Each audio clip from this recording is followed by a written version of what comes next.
An Australian woman has escaped serious harm despite being dragged into water by a shark who had bitten down on her finger. Melissa Brunning, of Perth, was vacationing in Dugong Bay, in the far northwest of Australia, and feeding a group of tawny nurse sharks. According to Australian TV station 7, Brunning was convinced she had lost her finger. It happened so quickly. Brunning told 7 News. All I could really focus on was the fact that my finger is gone. It clamped on it and it felt like it was shredding off the bone. I came up and I was like, I've lost my finger. I couldn't even look at the finger because I thought if I looked at it and saw it again, I'd probably go into shock. Brunning did not lose her finger, but did suffer a torn ligament, several cuts and a fracture.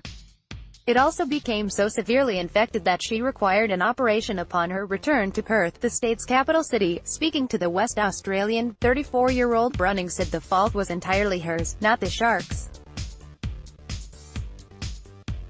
It's not the sharks' fault at all, but it could have been a lot worse, she said. I'm not a shark victim.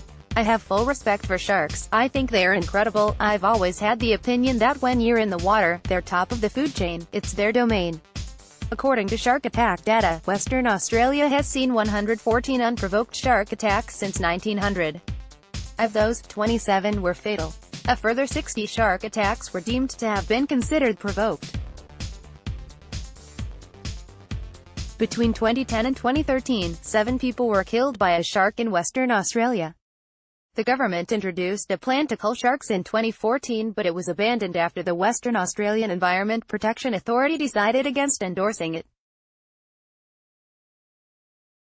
Read more. Great white shark cannibal devours its cousin. Despite this, drumlines, traps that lures sharks with baited hooks, were installed on a case-by-case basis.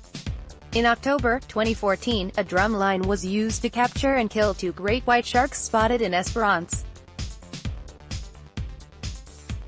2 months later, another drumline was set up in Albany following a fatal shark attack. The shark cull was met with significant opposition from animal rights activists such as Sea Shepherd Conservation Society, Greenpeace Australia and the Australian Marine Conservation Society.